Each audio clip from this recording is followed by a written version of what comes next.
Okay guys, hi and welcome to the second reaction of the Pontius. Joining me here is Kit from Chicago Reacts. So last time we talked about female custodies and of course Pontius was here in the chat. He is somewhere here around there as well. So Pontius, say something in the chat if you can, if you like. We are going to start watching now a very detailed explanation of Pontius, of his theory, his opinion, his knowledge, everything put into one this video. Yeah, great. One video about the female space marines that thankfully do not exist, and he's gonna explain to us why they don't exist, and that's great. And of course, as you may know, I also did 500 videos about that, and I also do not want female space marines because that's gonna be absolutely stupid in many ways, and he's gonna explain to us why. So hi Kit. It's good to be here.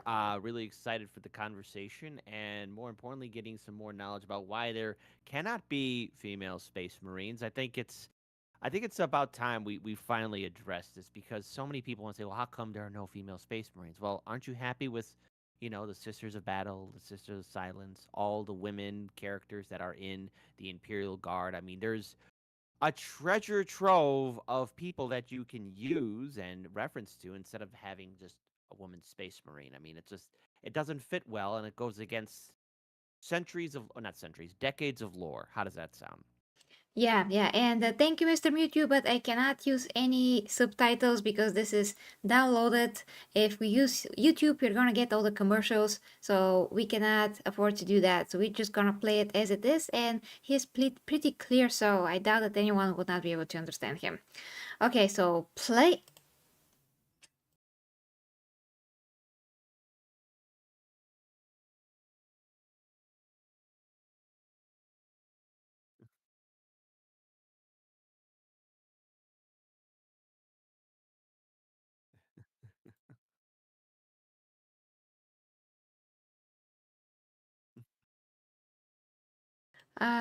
Sound is off. Do you hear it, Well, Kit? I can hear it just fine. I hear it just fine, but perhaps maybe it needs to be intensified for the viewing audience. So, I can hear it, but let's Okay, see if we can. that's very weird. Okay, let's Okay. try. Let's play it again. Let us know how it is.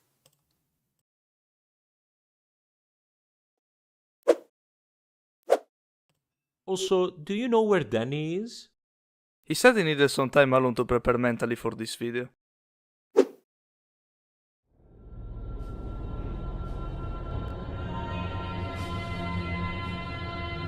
I don't think. Okay, it's working now. Okay, I saw what setting was off. Okay, so anybody got the joke before that? Okay, I'm gonna play it from the beginning.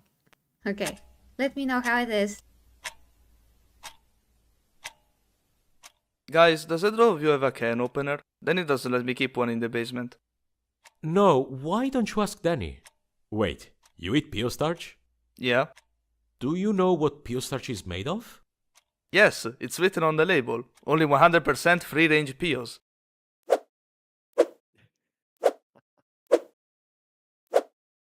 Also, do you know where Danny is?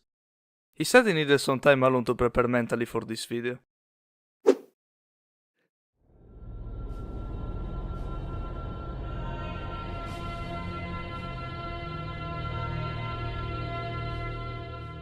I discovered Warhammer 40,000 in 2019, when I was still a university student with a passion for history, wars, empires, dark stories where beauty can only be found in the indomitable human spirit fighting for a better future. 40k was beautiful. As an Italian with a passion for the ancient Roman Empire and its history, it was everything I've ever dreamed of. It was love at first sight. A love that pushed me to teach myself English, just so I could learn 40k from the source, and not from the translation and interpretation of somebody else. To form my own vision of it without relying on anybody else. The sense of wonder I felt while learning 40,000 for the first time was undescribable. A sense of wonder now lost to me after years studying this lore. A sense of wonder I can now only relive while explaining it to somebody else.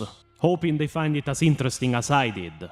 Hoping they love 40k as much as I do. And yet, my experience with it has been one of struggle and constant conflict. 40k was being invaded, subverted, and yet it seemed people were letting it happen undisturbed. I recognized the pattern, moved to give a voice to those like me that lacked one. It is why I founded Warhammer 40k Heresy Posting, tired of being banned on Facebook groups for arguing with other people about lore they wanted changed because offensive or too violent. It is why I was taking head-on very famous YouTubers like Templin Institute years before the Pontius even existed. My brain absorbing lore like a sponge to the point I had no fear to face him, because I knew he was wrong. And he knew as well when he backed out of the challenge he himself launched. Why should the superhuman warrior that can reproduce by himself and that sees you as a weakling by norm ever defend you? Why shouldn't he enslave you? Why shouldn't he destroy you and make more like himself? This YouTube channel was created only because I realized the extreme low quality of lore content that was being put out on YouTube. Okay, hold on. So, commendable about all the efforts that you went through, Pontius, to learn 40k. I also called out the Templin Institute when he was launching his campaign for the female custodians. He was like, there should be female custodians. He was absolutely pathetic. It was horrible. Yeah. So yeah, but then, you have guys like Luton that really put a ton of effort and the 40k theories for years. So don't you like at least these guys? Well, I would have to say when we look at the idea of,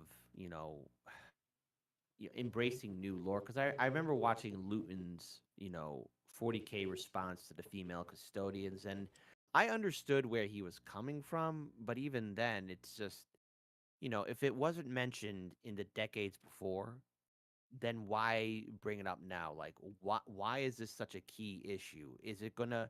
Because here's the thing: if you're running a business, it's all about profit and money. And if you're not going to bring in, money or anything of value, why do you want to change things up? Because is the actual returning customer asking for this change in the lore? And the answer is no.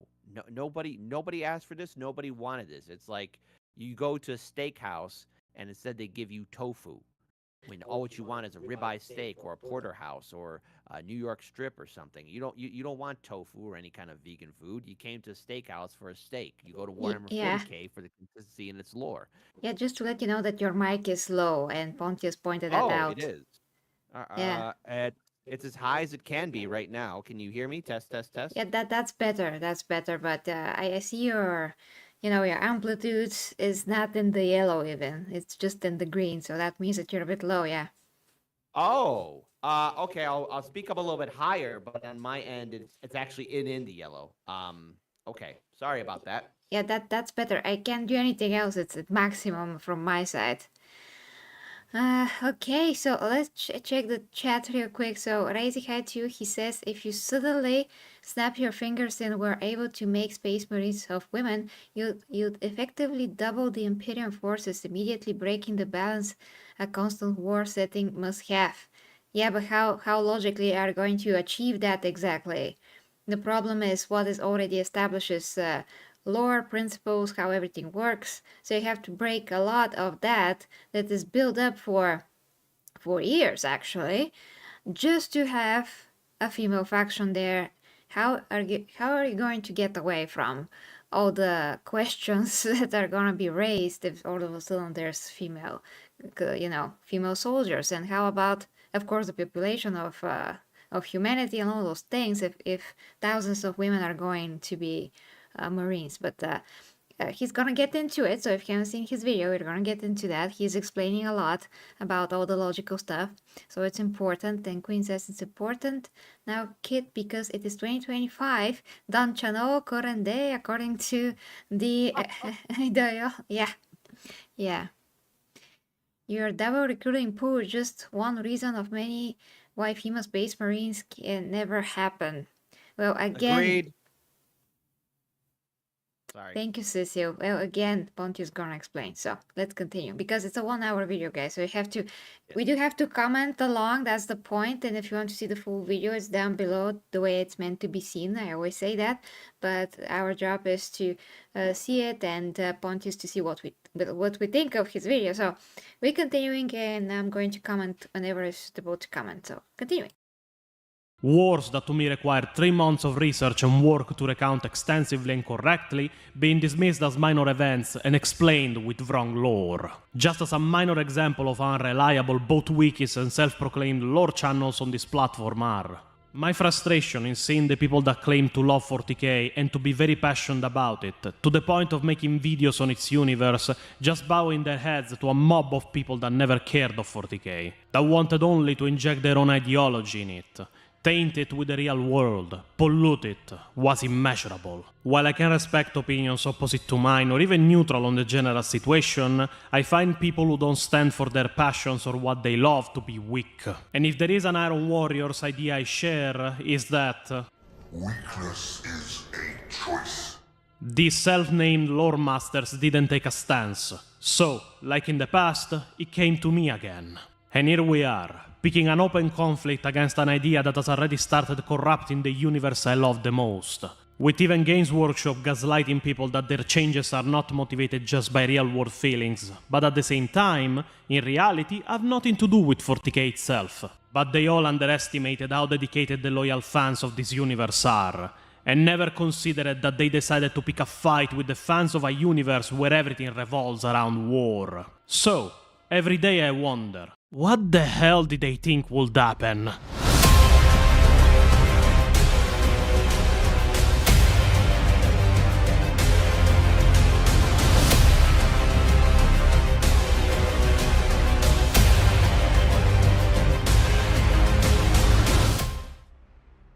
Alright, I am filled with peo starch, I have my war helmet on, I am ready for the incoming shitstorm.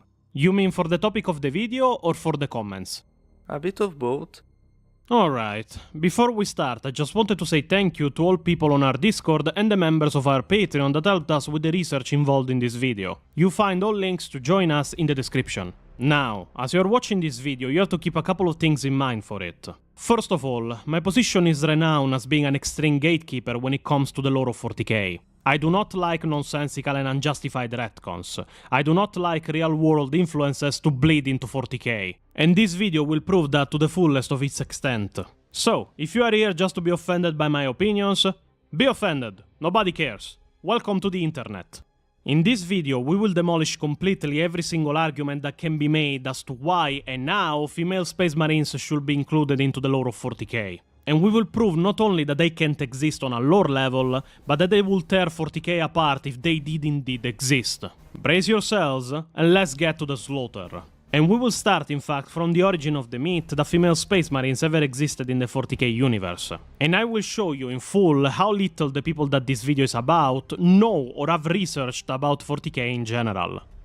One of the biggest myths of 40k that is used from the people that want female marines is that they existed in the first edition of Rogue Trader published in 1987, which is a myth that has been used for years by this point, to push this narrative that Games Workshop should retcon 40k to put them back in, as it is believed they were there in first edition, but were retconned out. And were they? No. Can you elaborate a little? If I must. In September 1987, Games Workshop, at the time a small company based in the UK, released Rogue Trader, a tabletop wargame that would evolve just one edition later into becoming Warhammer 40,000. Now, while Rogue Trader is considered detached from 40k because of the extreme differences in lore and tone of the universe, it is officially regarded as Warhammer 40,000 First Edition. This First Edition, weaponized time and time again to try and get Games Workshop to retcon the Space Marines to include females in their ranks, is said to not mention the use of Jinseed for the creation of Marines. And while that is technically accurate, it is not the end of the story. Not one bit. In fact, yes, the Rogue Trader First Edition rulebook doesn't have any specific mention of the gene seed, that will later be used to explain the genetical enhancement applied to a human to evolve him in a marine. You can see so yourself at page 153 of the manual. And if you want to know more about what marines are in detail in current lore, you can just check my video on it. But that manual was not the only place to have the lore of First Edition, was it? We started in September 1987. Let's move to a few months after. Let's go to February 1988. White Dwarf number 98 releases. And not only do both pages 13 and 16 mention Gene Seed directly while it is being discussed how Space Marines are created. Giulio, do me a favor. Read the last part at the end of the page out loud for us. These considerations mean that only a small portion of people can become Space Marines. They must be male because zygotes are key to male hormones and tissue types, hence the need for tissue compatibility tests and psychological screening. If these tests prove successful, a candidate becomes a neophyte. With the completion of organ implantation and attended chemical and hypnotic training, the subject becomes an initiate. An initiate receives training before joining the ranks as a full brother. So, sorry to disrupt the dreams of glory of the people that don't bother to do research themselves when learning about 40k. Space Marines were from their first lore only and exclusively male. We are still talking first edition here. But now we have to move to the other two main reasons people mention first edition as having female Space Marines. And we start from the infamous Sunstroke chapter of Challenge Magazine 36, published in 1988. The Sunstroke chapter is infamous for mentioning something called the Little Sisters of Purification, writing on them, and I quote, "The Sisters are one of several female chapters of Imperial Space Marines." Now, many people point at this magazine almost like the smoking gun and final proof the female Space Marines did at one point exist. But again, let's look a little bit deeper into it. The Sunstroke chapter was published in Challenge Magazine, a magazine owned by GDW. Now, what is GDW? Is it Games Workshop and they changed name after? No. GDW was an American, remember Games Workshop is UK based, magazine that made fan-made lore to be an additional unofficial source for various war games. Hell, you can see it on the cover that they mention what fan-made lore they wrote and for what universe in this same number. This magazine never had authorization to release official lore for 40k. Anything you read here is just fan-made ideas written for fun, nothing more. Imagine being Roger Hamlin and being responsible for one of the biggest fandom wars of the last 20 years, just because you wanted to write something cool. And final debunk we have to present you for Warhammer 40,000 First Edition, we have these minis. See, these minis were released for First Edition, and they are used as the material proof that female Marines were canon in First Edition. But once again, what do you think is the truth? Wild guess, judging the lies exposed until now. It is false. Congratulations, Pio, you are smarter than Lorgar.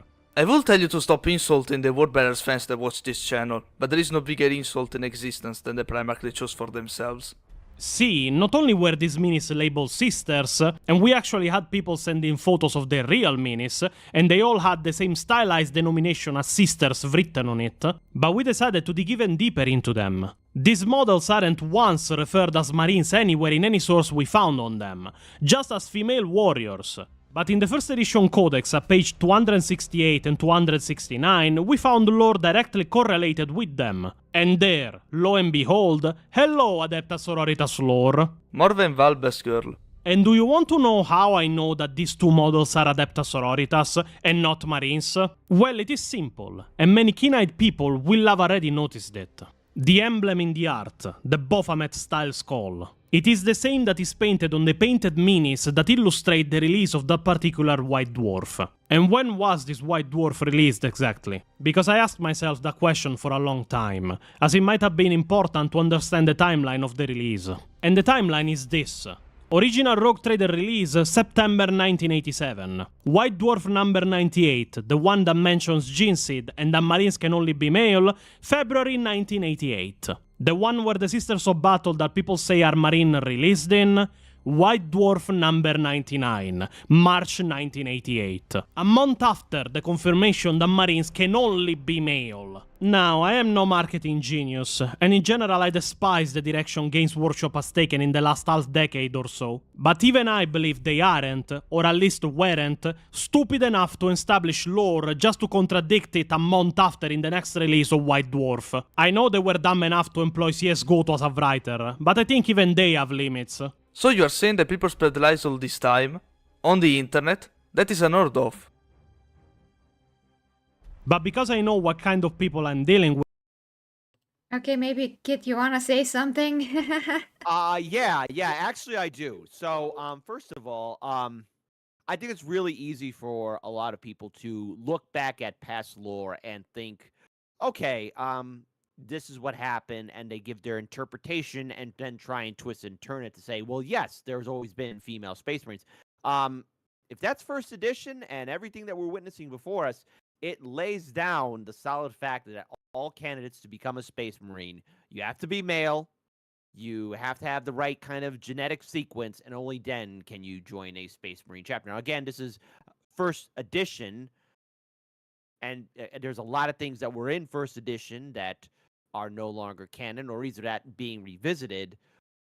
But then you have to count in second, third, fifth, sixth, seventh, eighth, and so on, for the consistency of there's always been male Space Marines, because that's what's in the lore. It's never broken away from that.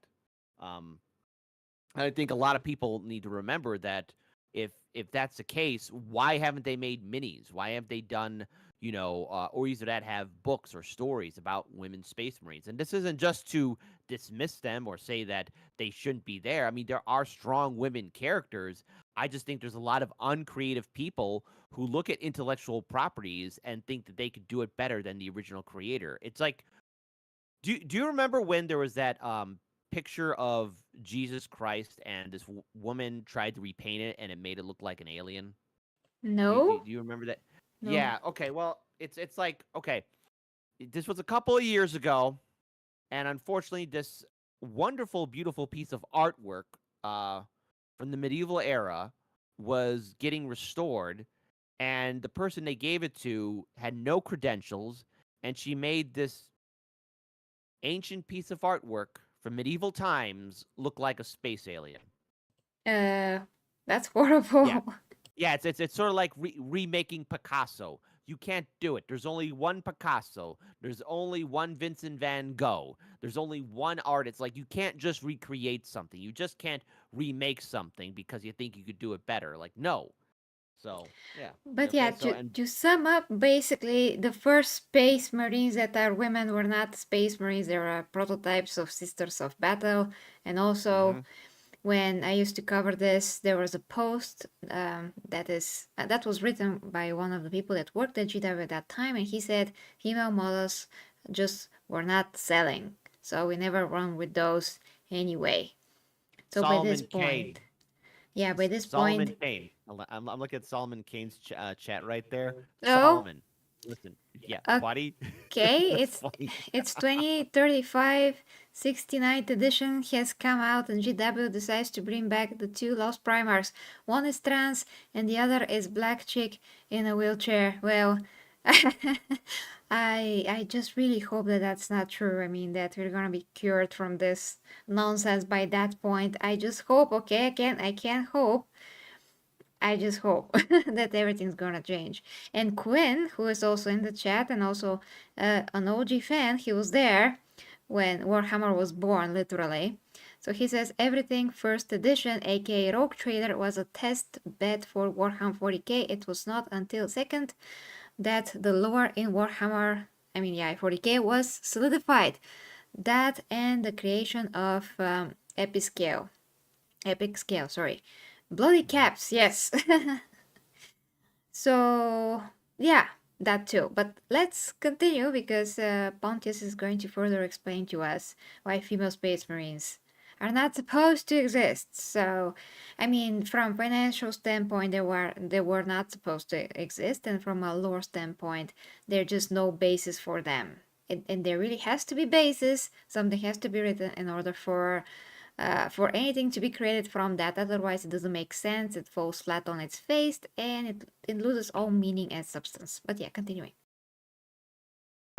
I wanted a final nail in the coffin on the argument of the existence of female Space Marines in first edition, and I found it in the most unexpected of sources. A person on our Discord server actually found and contacted Alan Merritt. For who doesn't know who Alan Merritt is, he worked at Games Workshop from 1980 to 2016. He has at least spent 36 years in the company, focusing on design and product management of miniatures, books, games, and magazines.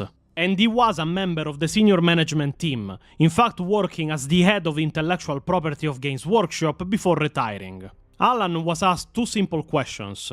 The first one, obviously, was if female Marines ever existed at all. And the second question we asked was how did the sisters come into existence as a faction? Giulio, do the honors. Hi Matt. Sorry it's taking me time to reply, in middle of a big house move up late. First question is the answer. Definitely not canon, as in nothing to do with the official work by Games Workshop and the design studio. 40k and Warhammer articles in other people's magazines were studiously ignored by management and more often than not irritated the designers themselves. That is, if they were even aware of them, which was probably most likely. As the years unfolded, it turned out that 40k was wildly more popular than we could have ever possibly imagined, and hugely successful commercially. The company and the designers of miniatures and writers were constantly looking for more things to do. There was a picture of a warrior nun in the original Rogue Trader book, and it was this single image that was the inspiration for the Sisters of Battle. These were never intended as a replacement for female Astartes. The canonical position was that such entities did not exist in the 40k universe. The Sisters were grasped as an opportunity to give structure to the Ministorum and to release some cool warrior nun models. Just designed some knockout minis for the Sisters, and Brian Nelson did some particularly fine priests and the like, but the army wasn't the most popular one we released. As always, Games Workshop got loads of flack about the rules for the army and specifically the saving throw for the basic sister. These were often cited for why the army was so relatively unpopular. Draw your own conclusions. I suspect it remains a third or a best second rank army in terms of sales and collecting despite the rather marvelous new models the company has recently published. All the best, Alan. I went above and beyond to show people how big the lies of the individuals that push female Marines were. Don't you dare go in the comments and try to tell me they are canon again. This, however, was just the first of the arguments malicious people use to try and push retcons made for political reasons into 40k. There is numerous others, and now we are going to dismantle them all one after the other. Rip and tear until it's done. The first of the arguments people try and use to justify female Marines into 40k are, unfortunately, the missing primarchs. Now, we covered the destiny of the missing primarchs in our very first lore video, covering the Rangdan genocides in their entirety and offering a theory to the destiny of both primarchs in that same video, with circumstantial proof by the genocide. I gotta stop it here before I forget something. I'm sorry guys, it's really important point that I don't think that I actually made in my own videos before. So, I mean, it's one thing to just say, like I saw in the chat, I like beautiful women, so I don't mind an army of beautiful women. That's all great. I don't mind an army of beautiful women myself. That's not the point. I don't mind an army of beautiful men myself. Again, that's not the point, what we mind or don't mind. But you have to have in mind that whatever is, that if we get female Astartes someday introjected into the lore, like we got female Custodes introjected into the lore, the only reason for that is not going to be logic, it's not going to be how we feel or whatever, it's going to be political reason alone. That's the whole point. We are not supposed to be cheering for characters being changed or lore being changed for real life political reasons that should not have anything to do with our universe, with our fictional universes. That is full stop. That's the most important point. There's nothing else. Just that checkmate.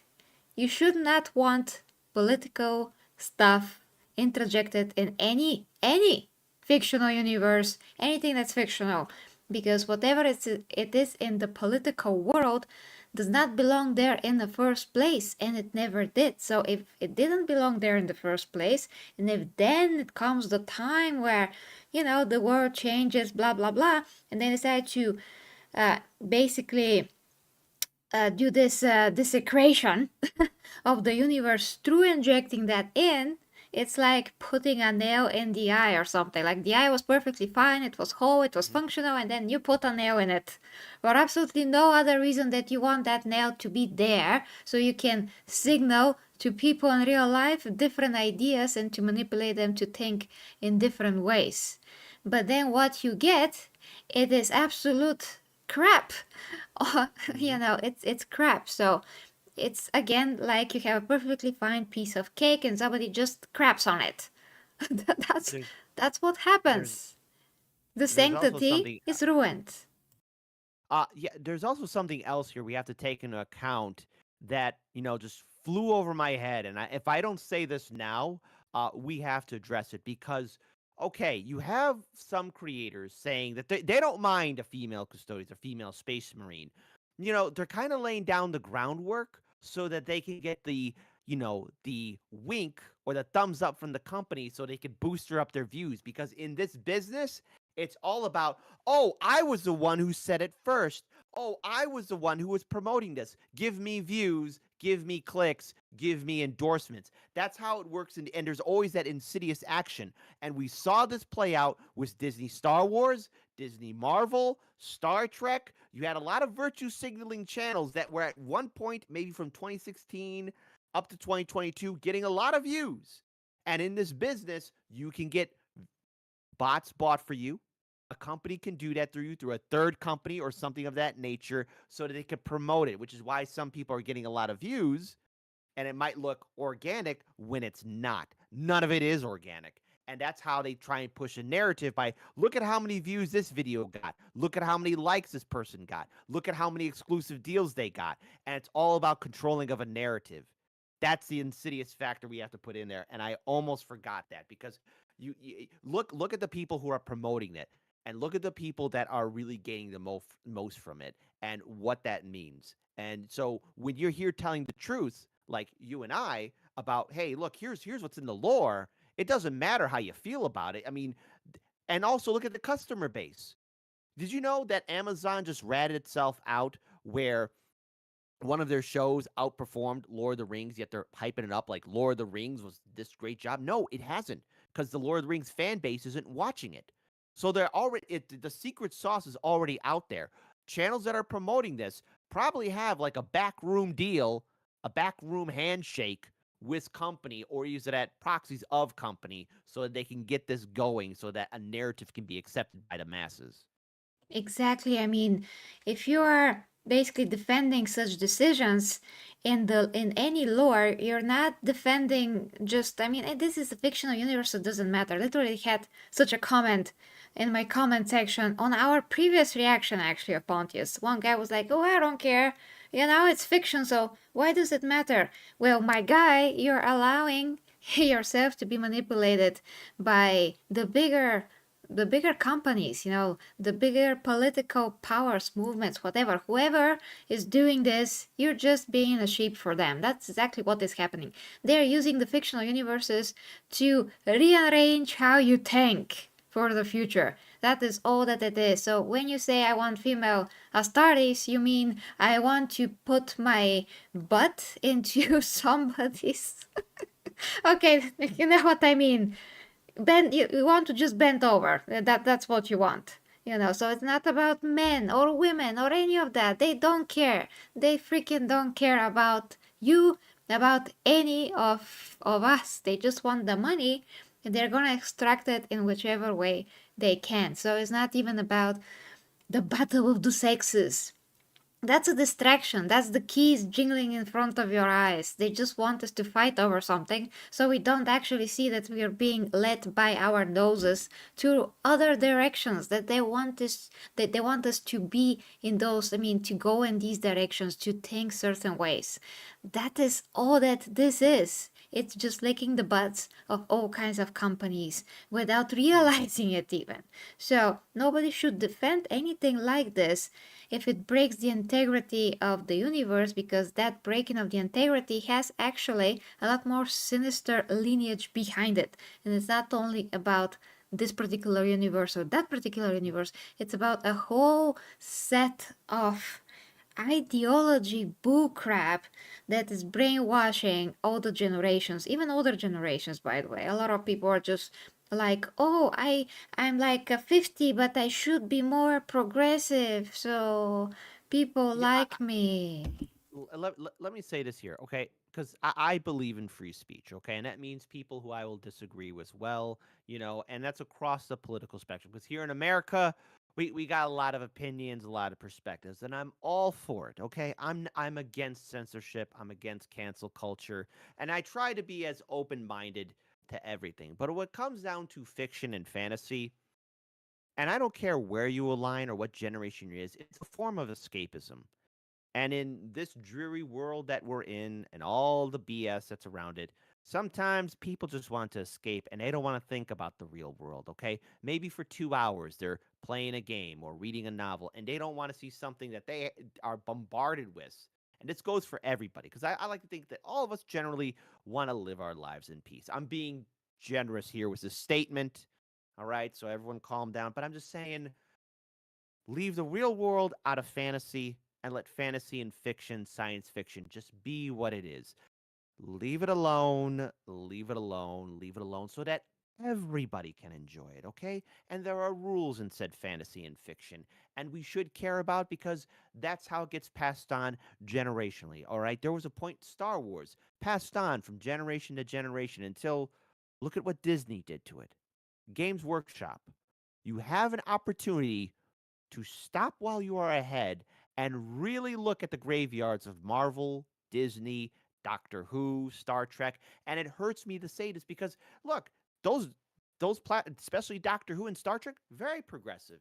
They were doing a lot of thought-provoking episodes and interesting conversations in the realm of the universe and the science fiction and the fantasy in it. And now they're dead. Star Wars 2, golden geese that now only crap.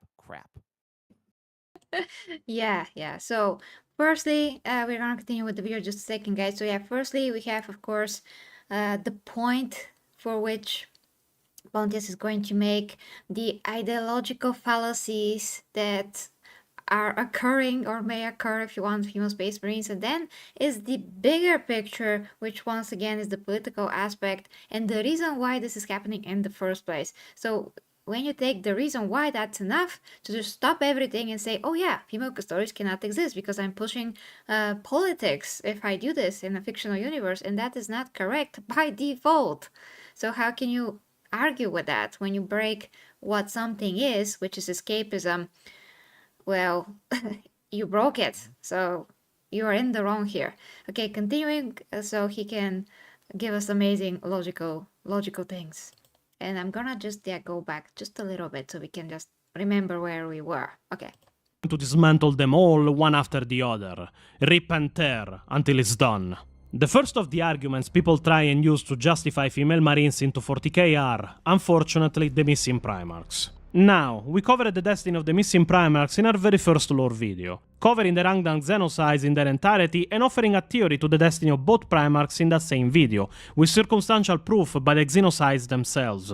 But theories aside, we have had numerous times confirmation that the missing primarchs were indeed male, by people that remember them in 40k. Removing that, as a general citation, we have that every single time they are mentioned in 40k by other primarchs, they are always mentioned as the missing brothers, and always regarded with male pronouns in discussions. We have the testimony of Malkador the Sigillite, the closest advisor and best friend of the Emperor of Mankind, in the book Scars by Chris Wright, and to be extremely specific in episode 2, about the fact that he had proposed to the Emperor to make some of the primarchs female, but that simply the Emperor laughed it off, almost as if he was joking. "And the lion," said Malkador. "What of him?" "He pursues his private feuds," said Thorn. "And when has he ever been anything but his own master?" Malkador smiled. "You brothers, such a nest of rivalries. I warned him to make you sisters, that it would make things more civilized. He thought I was joking. I wasn't." Thorn didn't smile. His face seemed permanently rooted in a kind of frozen tension. This is obviously very much in character for the Emperor of Mankind. By popular theory of anyone that knows about the Thunder Warriors and their fate, it is clear that the Emperor never was fond of creating female superhumans. Again, if you don't know what I'm talking about, we covered the Thunder Warriors in our video about what being a Space Marine truly means. The Emperor never made transhuman females of any kind. No Thunder Warriors, no Astartes, and no Custodians. We made a video about this too, don't worry. Because to put it simply, in his opinion, the Imperium of Men is not the domain of transhuman beings. It is the domain of pure humans, and not for the post-humans. And we get direct insight into this in the book First Lord of the Imperium by L.J. Golding, where Malkador confirms pretty much that the Marines weren't destined to exist indefinitely, but like the Thunder Warriors would have been eliminated once their usefulness expired.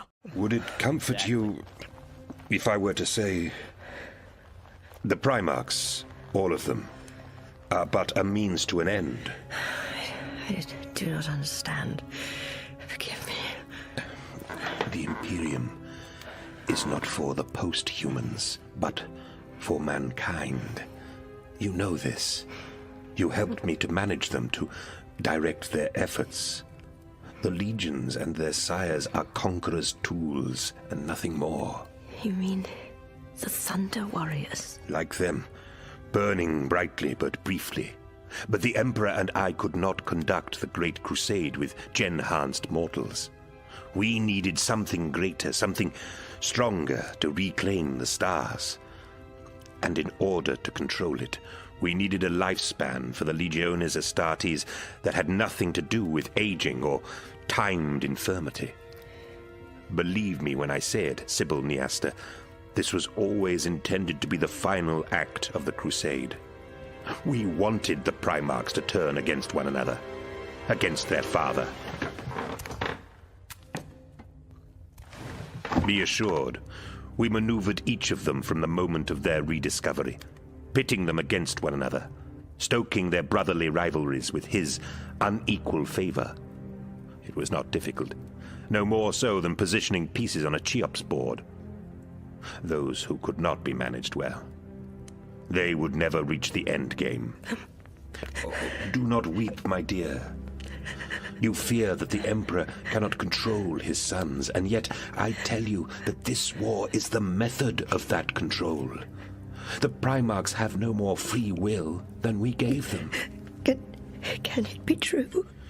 My failure was in underestimating the true enemy. The ruinous powers have emboldened their champions among the 18, and the war began before we were ready. And so, every toll of that bell gives me pause to question. Was this death one we intended, or yet another innocent soul I might have saved? That is my burden to bear, and I do so that the Emperor may concentrate on the final battle to come. Will he win? The future is not my area of expertise. Now, it is theorized that Malkador lied in a few parts, especially when he talks about how the heresy was always in program to exterminate the Marines once their duty was done. But in my opinion, he's saying the truth up until that part. Thing proven by the fact that the first mention ever made of a female transhuman is a proved retcon written so badly that I annihilated it in the video of the importance of lore. Adding to that the fact that Marines started mutating uncontrollably after a certain point in the Imperium's history, and you notice that the Emperor lacked care for his own super soldiers. If you want a weapon that relies on the purity of genetics, and you want it to last as long as possible, you try to perfect it as much as possible. The Marines before the Primaris were a genetical mess on most cases, proving that the Emperor wanted to use them, and that he didn't make them to be a permanent addition to humanity. If you don't want a species to reproduce, it is simple. Never give them women to do so with, or even try to do so with. This foreshadows Okay, but where is this theory coming from that Malkador lied there? Because I also read that. It's a short book. I mean, I listened to it. I never got the impression that he lied there.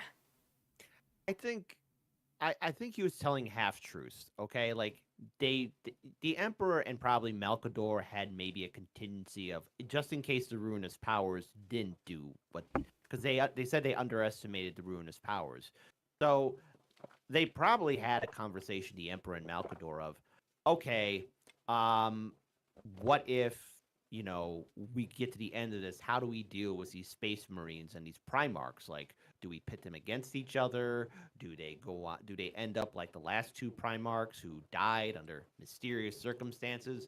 I mean, that is a thing that has to be considered, and it kind of leads to the credence of then there's no way there could be women Space Marines then, because if you're having like men in these battles and during the Horus Heresy, these were violent conflicts between the loyalists and the traitors, then no, there was never a consideration. There was a consideration of, okay, how do we maintain and control this, and how do we wither it away? How do we get these Primarchs to fall in line?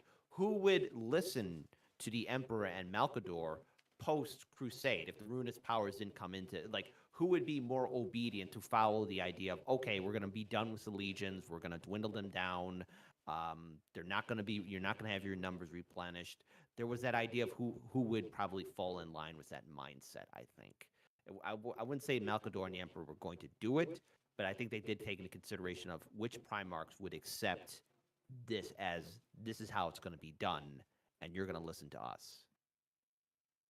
Okay, I would say let's continue. I'm gonna just go back a little bit, just a little bit, and continue.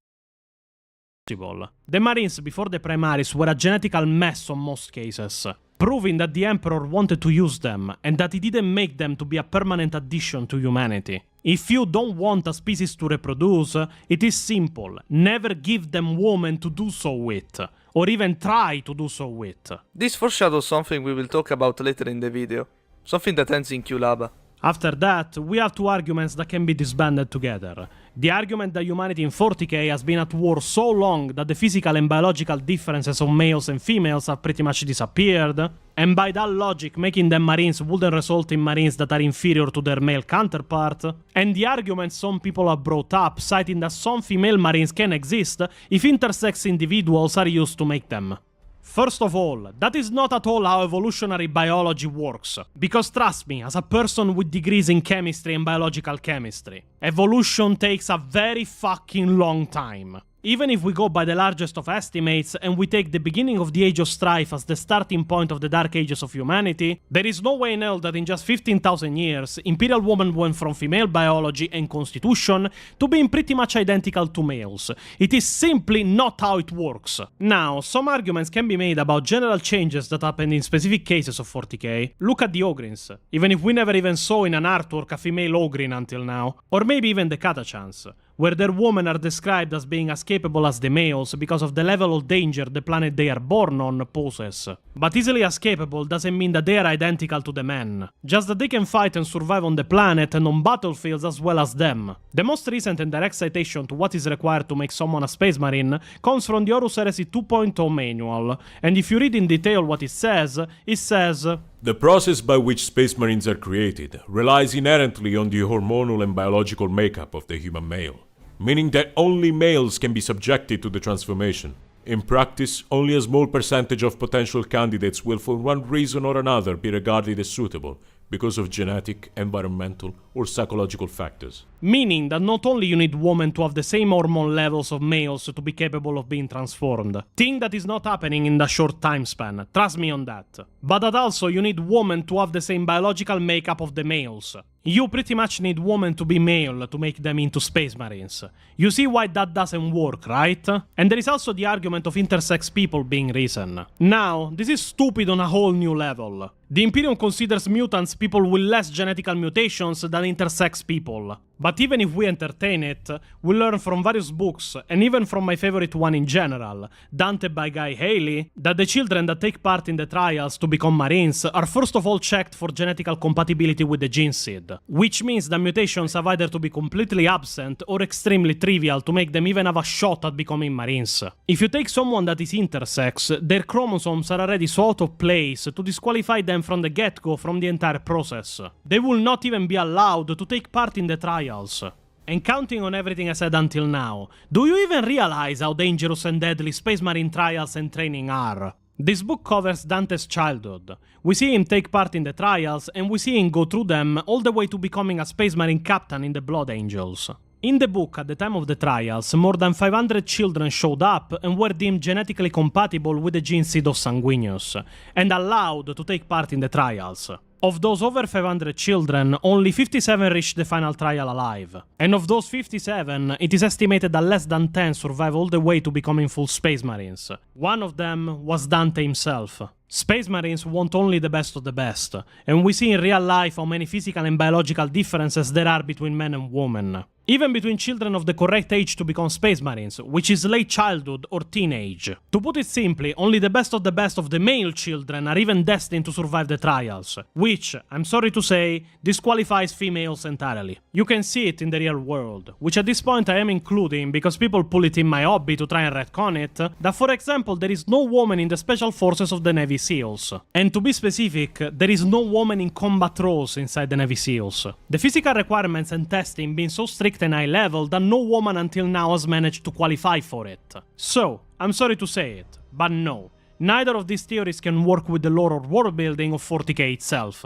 Just to clarify, we are just stating the truth. This is not a personal opinion in any way. And unfortunately now, we have a group of arguments that we can resolve all together, but will force us to talk about something we really didn't want to talk about. Those Okay, before that, I'm sure that you have comments, and of course, I like to say that the extract of this is that, yeah, if you want to have female Space Marines, you have to make them male.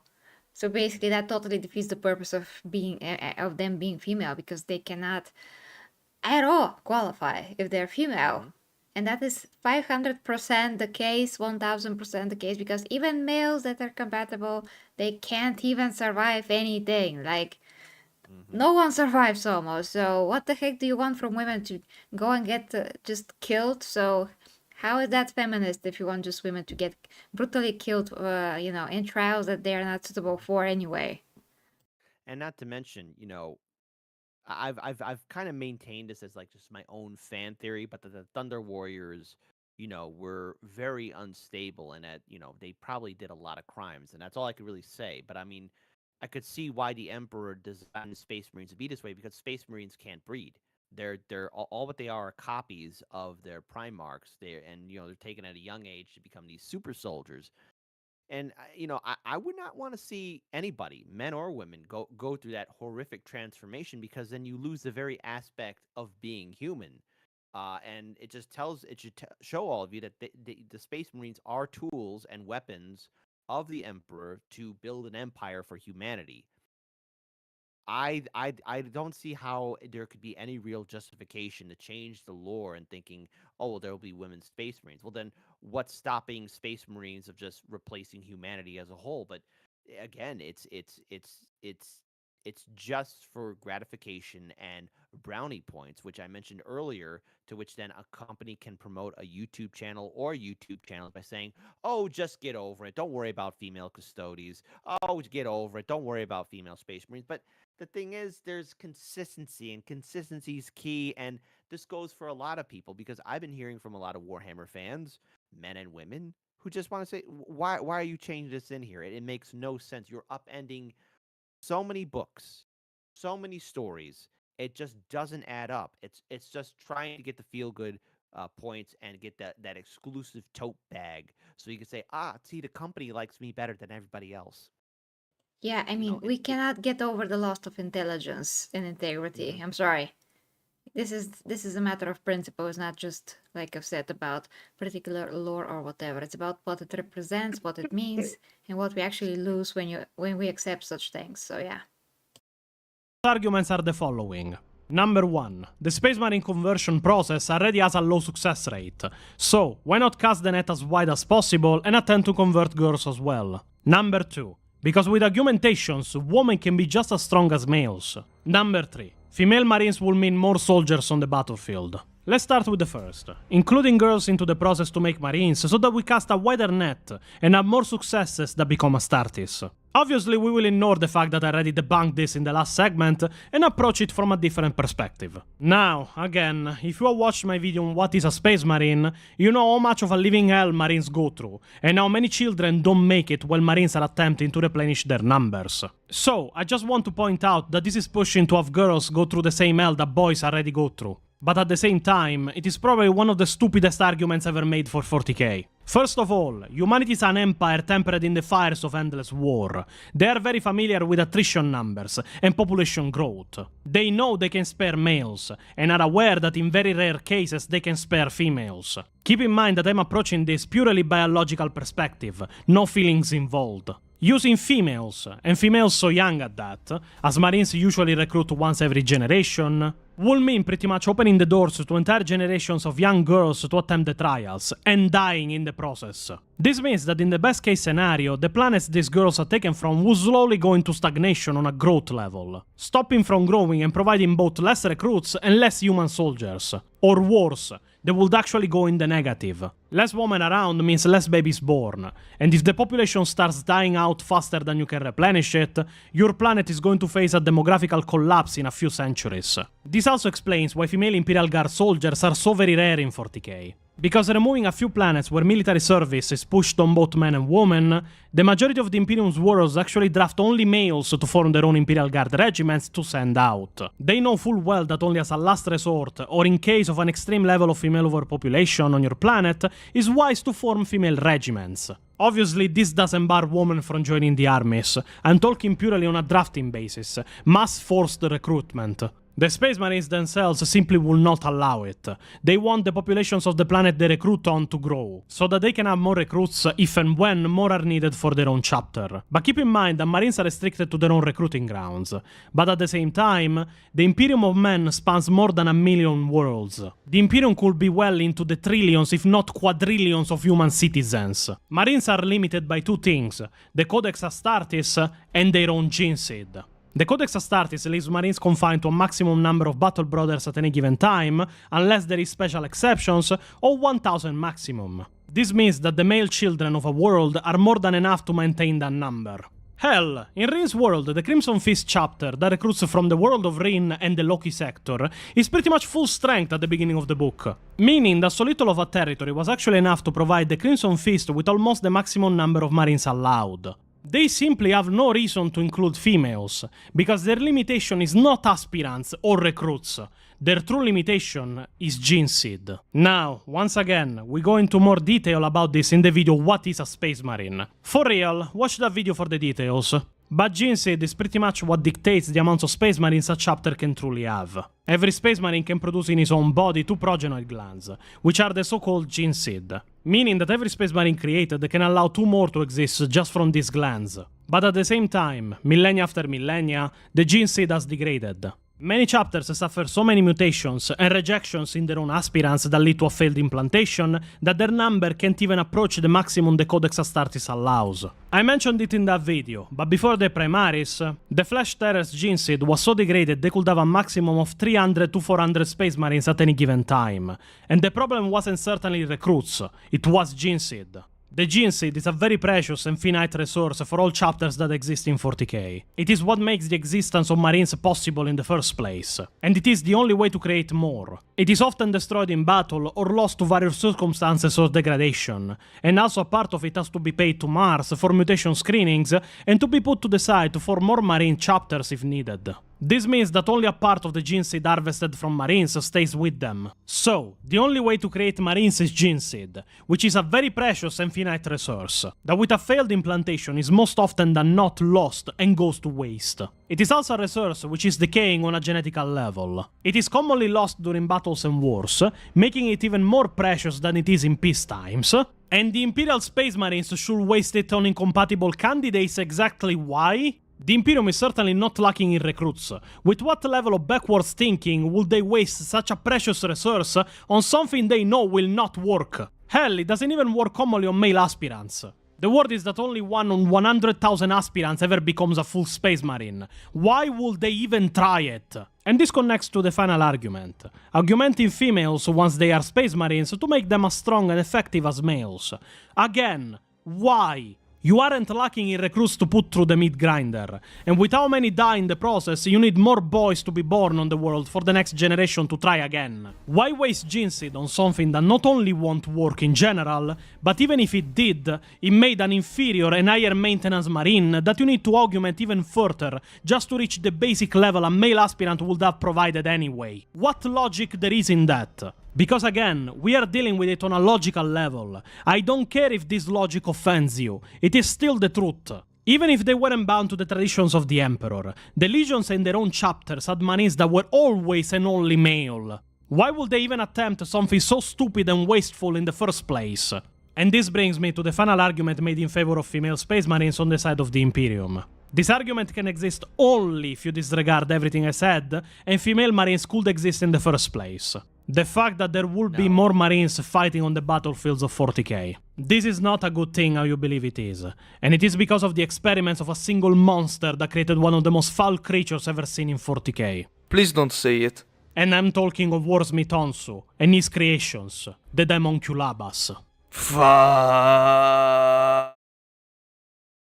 Okay, let's not. I want to say something before I forget. So, yeah, it's better for one woman to give birth to like 2 or 3 boys during her life, and one of them maybe has a chance to become a space marine. That's better than for this woman for this woman to just give her life and not give birth to anyone and just give her life to be a space marine. So it's a lot better for her to give birth to at least 3 boys, let's say, and that's not good for the woman again, but I mean that logically it's gonna be better. She's still gonna be alive, hopefully, because modern technology, all those things, she should be able to survive that. But in that kind of a way, she has the chance to have a space marine son, and that is her gift to the Imperium, if you think that way. So that's better than for her just to go out there and just die, I think, look, the whole idea of, more female space marines means more soldiers. Well, no, not necessarily, because again, the training process just to become a space marine, if you're fortunate enough to even make it that far, is a miracle in its own right. And I'm being generous with that, okay? I think this is just a way for virtue signaling. It's a way for people to try and make themselves be perceived as better people on social media. After being involved with YouTube for, I think, almost now 8, 9 years now, you see a lot of fake people out there, fake people who do virtue signaling, fake people who say things that they don't believe in. Now, I'm all to being open-minded. I'm all for free speech. I'm all for it. But you got people on larger platforms who say they want something, but they're only doing it just to get views and just to get gratification, or is that just to get the thumbs up from some sort of big old sugar daddy company to give them the money? How many times have a lot of these liars, streamers, have been revealed as fake, as posers, and don't even believe in a fraction of what they even believe in? So I think when you talk about female space marines, we just gotta leave it alone. It makes no sense, and it just doesn't contribute anything to the community, and it won't, because you start making miniatures. Who's gonna buy them? Who's gonna be reading the lore books? Who's Yeah, gonna no even one. think about being involved in Warhammer 40k as a whole? I mean, you have the incident with Fabius Bile I mentioned on the last show that we were on, and Fabius had like a woman super soldier. He didn't say if it was a space marine. That story isn't canon or not, but it was a rare mutation, and he was devastated and sad that it was dying. So it tells you that the process, even that Fabius was trying to do that, like, who knows how long it took Fabius to do so, and the fact that he had like one female super soldier meant like, oh, I got it, and oh no, it's dead. Oh, it's gonna take. I don't think I could replicate this again. And why do you think he got rid of his clone version of Fulgrim? Because he was probably pissed off about what Fulgrim did. Yeah. It is too much effort. Like, the Imperium needs men, soldiers, and it needs them like yesterday. So that's that. Fuck.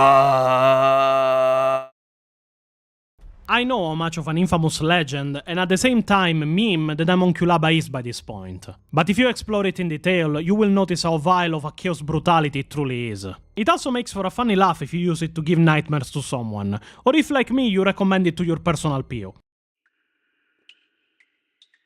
And I thought the Geneva Convention was good inspiration.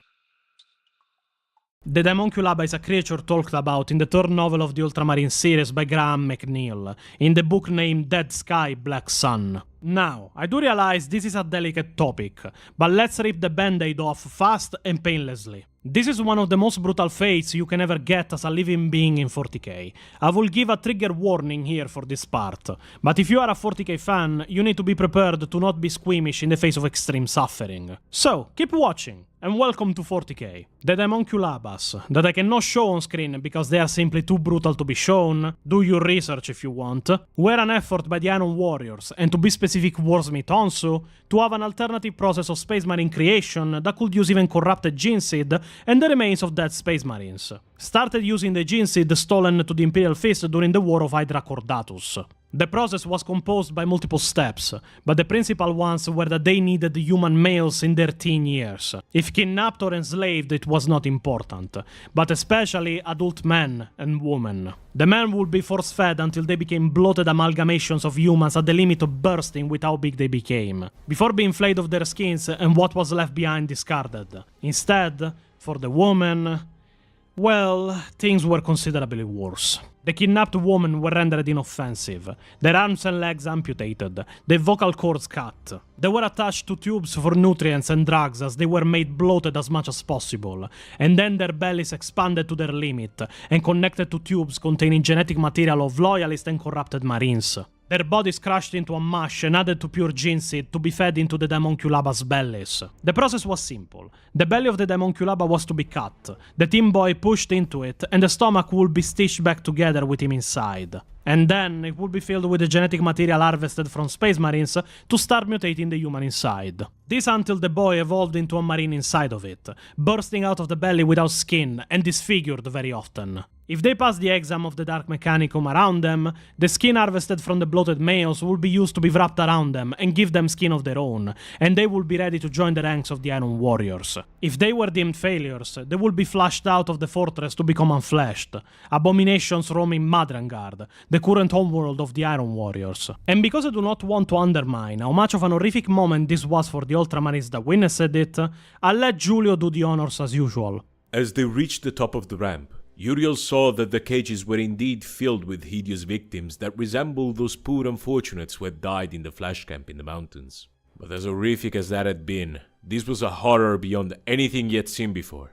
Each vast, bloated creature in these cages was female, their bodies swollen beyond all resemblance to humanity. Shackled into their cages, they gurgled and drooled in voiceless madness and torment, their vocal cords having long since been cut. Engorged as they were by unnatural means, Uriel saw that their size was not simply due to monstrous infusions of growth hormones and dark magics. These gargantuan females were pregnant.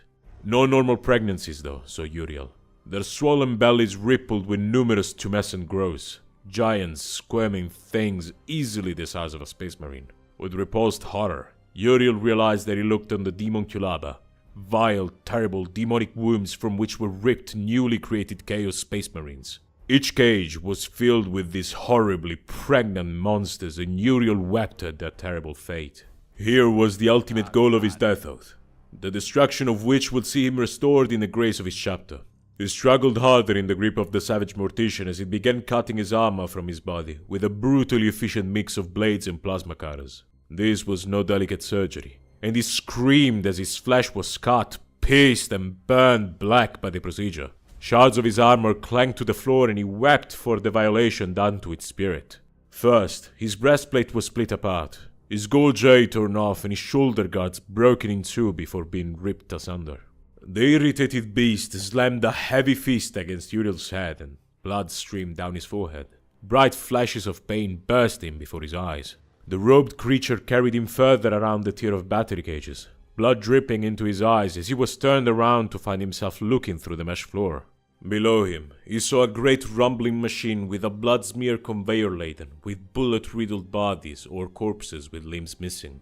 Great rollers and crushers awaited the bodies of the fallen Iron Warriors, and each was ground to a thick paste within the machine before being carried along pulsing pipes to the cages of the Demonculaba. Together, with the gene seed Hons were taken from Hydra Cordatus, Uriel saw that this must be how the traitors managed to reharvest their gene seed for rebirth. This blasphemy against such a sacred and precious symbol of the Space Marines was almost too much to bear, and he swore he would kill Honsu with his bare hands. At last, he was turned upright once more, seeing a number of other black-robed morticians working on convulsing the Monculaba. These sorry specimens had their bellies cut open and spread wide, pale pink folds of fatty flesh held open with clamps as the deformed mutants placed the panicked bodies of adolescent children within the open wombs, where the genetic material fed to the Demonculaba would pass to the implanted children within. The children screamed at the monsters, begging for their lives or their mothers, but the black-robed monsters paid them no heed and continued their macabre procedures. Uriel twisted in his captor's grip, fighting desperately as he saw the open belly of a Demonculaba before him. Another of the savage morticians assisted its fellow surgeon with the ovariotomy procedure, and Uriel bellowed in anger as he felt a blunt needle punch through the ossified bone shield that protected the organs within his chest cavity. His struggles grew weaker, as the powerful soporific sped around his body and overcame his fearsomely resistant metabolism. He felt rough hands laying him within the soft, wet embrace of the Demonculaba's womb, and warmth enfolded him as he felt his limbs searched into its bloody interior. He felt pulsing organs around him, and the rapid tattoo of a heart beating too fast above his head. You die now. Said the savage mortician. Too old to become Iron Warrior. Gene Seed will foster new growths to rupture your flesh. Mutant growths and unknown results ensue. You will be in pieces soon. In jars. No, slurred Uriel, struggling feebly against the incapacitating drug. Kill you! But the swathes of the Demonculaba's blubbery flesh were already being folded over his supine body to leave him trapped in darkness. Moist, blood-rich flesh smothered his face and he fought to free his hands, but a warm numbness suffused his body. The last thing Uriel heard before he slipped into unconsciousness was the sound of the demon womb's thick, leathery skin being stitched shut above him. This is unsettling levels of brutal, and the writer wrote other questionable stuff throughout the years, but nonetheless, while Uriel Ventris will manage to destroy the Demonculabas and all the efforts of Onsu, this is something that happened, and is something in which the Iron Warriors were successful in. The Demonculabas worked. Uriel Ventris and the Ultramarines are aware of the Demonculabas, and by straight connection, also Robute Gilliman is aware of it. You want to create female space marines and send them on the battlefields? How long until they are taken alive by chaos, and the Demonculabas become a standard thing to produce chaos marines? Do you even realize how dangerous this is as a concept? The creation and deployment of space marine females will mean not only a wasteful endeavor for inferior and higher maintenance forces, but it will give chaos space marines their greatest weapons, a way of reproducing out of control and without needing humans or each other truly to survive. You know who fears something like this would happen? The Emperor of Mankind. It was his reasoning that Marines must always maintain a connection to humanity. They are born from humans, and they are to protect humans. Okay, one point here. So yeah, if there are such space marines, they can become weapons in the hands of, chaos. But then again, if the female space marines are basically made not to produce, and their organs are taken out, and they cannot any longer do anything about that, so they cannot reverse the procedure, and they cannot have children, then they wouldn't be able to use them, because probably that is exactly what the Imperium is going to do to those women. So again, this is not good for women in any kind of a way. Should not be done in whatever like way you can look at it. It's just so ridiculous. Female space marines should not exist. It's not good for them. It's not good for the Imperium. It's not logical. It's not anything at all. So yeah, Kit, if you want to say something. Yes. I would say, first of all, the Demonculaba is very horrific. It is very brutal. It is disgusting. I am still traumatized by the words Warhammer 40K. Why would you do this to me? Why? I find it.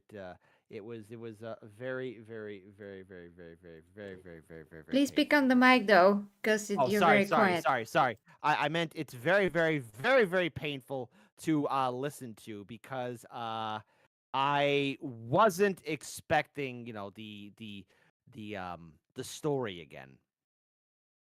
Yeah. And before we continue, I just want to say that I am freaking disturbed since yesterday, but unfortunately the reason is for real. So If you go to the community tab, guys, there's a petition there that anyone can sign from whatever country. It's about justice to two psychos that actually killed animals in a horrific ways. Basically what you just heard. Something like that, but from real life. It's not funny. It's not something that we can joke about. It's about it's a horror story. I can't even talk about it. I'm so disturbed because I love animals, and this cannot happen. So basically, to pressure the government to give them better sentences, that is why we are signing this petition. So like I said, anyone can just sign it and confirm it with your email, and that's it. It's really a good cause, and tomorrow there's going to be a protest here in Sofia, which is the capital of Bulgaria, and hopefully a lot more people can join, so we can, you know, pressure the government to do something, and for those people to not be let go. There are two people, man and a woman, that have done these atrocities for money on the dark web, and this should not ever be happening. Yes, I'm just shaken by this. Can't even speak, guys. Yeah. I despise it when people hurt animals because, you know, when you have people who go ahead and do that to, again, creatures that really can't defend themselves, you know, that's a sign of psychosis in which they will do that to a human being too. Like, you torture animals or you hurt them and kill them in horrific means that are inhumane. That also means that there's a possibility of greater chance of them doing that to a human, to a person. So I do hope that the fullest extent of the law will be done, because that disturbs me to hear. But we got a lot of crazy people here in the USA too. Yeah, I mean, it's even worse for animals because they cannot process, they cannot defend themselves, they can live through this horrific thing, and yeah, okay, moving on, guys. But yeah, there's you know, horrible things in the real world, and we can actually do something about it. So if we can, just by signing it, just let's at least do that, please. Okay, continuing. Do you even realize how dangerous this is as a concept? The creation and deployment of Space Marine females will mean not only a wasteful endeavor for inferior and higher maintenance forces, but it will give Chaos Space Marines their greatest weapons, a way of reproducing out of control and without needing humans or each other truly to survive. You know who fears something like this would happen? The Emperor of Mankind. It was his reasoning that Marines must always maintain a connection to humanity. They are born from humans, and they are to protect humans. Humans are the only way Marines can ever exist and keep existing in the galaxy, because if they became self-sufficient and found a way to surclass mankind, at best they will become tyrants in this galaxy and become the owners of it. At worst, they will see humans as lesser and useless, and start either massive campaigns of conquer or extermination. I have seen Arts of the Demon kulabas. I suggest against looking it up. Now that we have dealt with all the arguments made on the Imperium side, we have to move to the opposite side now. We will now talk of Chaos. Obviously, we have the usual stupid arguments like, Chaos should do it because it will make them actually superior. We did something your corpse Emperor couldn't do. Or something that maybe the Emperor wasn't dumb enough to do, if we look at it from the correct perspective. Very few arguments made on the Chaos side are actually something to pay attention to. Everything and everyone on Chaos side are monsters working to inflict suffering and brutality on others. Chaos is Chaos, it is evil, and it will always be evil. But two of those arguments deserve more discussion and debunking of their own. The first one is Larana Autorian, which is not a female space marine. Larana Autorian is a captured Imperial Guard captain that was enslaved by the Iron Warriors. In Storm of Iron, she was forced to clean the armor of an Iron Warrior named Kroger, while he was not wearing it. But that armor was possessed by a demon, and this demon tempted Larana to wear the armor, and when she did, she was metamorphed into an avatar of the Art of Blood. She's a human woman empowered by a demon and chaos powers, not a female marine, which makes her fine in my books as a totally legit and lore-compliant character. Unironically, I have no problems with her of any kind. And the last argument instead is Fabius Bile and his Homo Novus, or New Men, project. The New Men are a creation and experiment of Fabius Bile into producing superhumans of his own. It is mentioned in the War of the Spider books that Bile saw Space Marines just as a useful tool, but that materially Space Marines are a disappointing genetical dead end.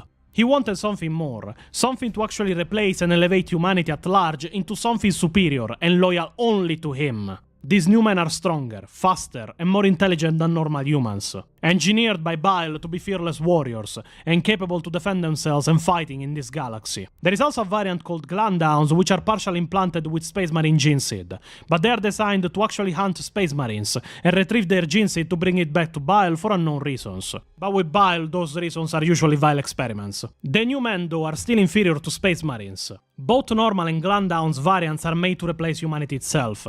They aren't weapons and aren't specialized to be weapons, just to be a superior standardized human capable of reproducing. It is mentioned in the Fabius Bile books that they aren't strong enough to take down Marines by themselves, but in fact they must hunt in packs to take down even one, and rely on ambushes and surprise attacks on isolated targets to even have a shot to bring down a Space Marine. They are just an upgraded form of humans created by the vile experiments of Fabius Bile. Unfortunately for them, still far from rivaling Space Marines, or even being comparable to them in any capacity. And if you ignore the fact they are implied to have Xenos DNA in them, if you want female superhumans, this is the closest you will ever get. Because you're not getting female Marines without contradicting everything I said until now. I am all for dummy mummies, but these ones sound more like gene stealers than people. And now, we come to the final step of this video, disbanding anything else that people might even think of using as an argument to try and justify female Space Marines. And because I'm tired of being hit with my feelings as an argument, unfortunately for the people I will talk about in this section, I am shaming publicly, and I am making names. These people will use anything they can to try and manipulate you into feeling bad for wanting 40k to stay true to itself and uncontaminated by external politics of the real world. And these people will usually bring up the Warhammer is for Everyone post made by Games Workshop in July 2020. This post got them so much backlash that they ended up backtracking it a couple of quarters later in an investor's report.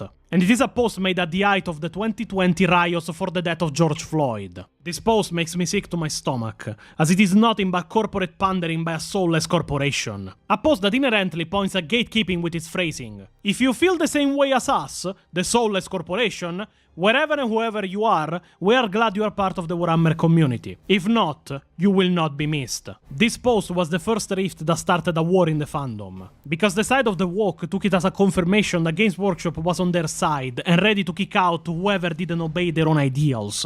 And the gatekeepers took it as a sign that the woke movement was going to invade 40k. And it did. Fucking female custodians. Other than that, I invite you to read the description of this Twitter post. Made out of spite and with no love for the hobby.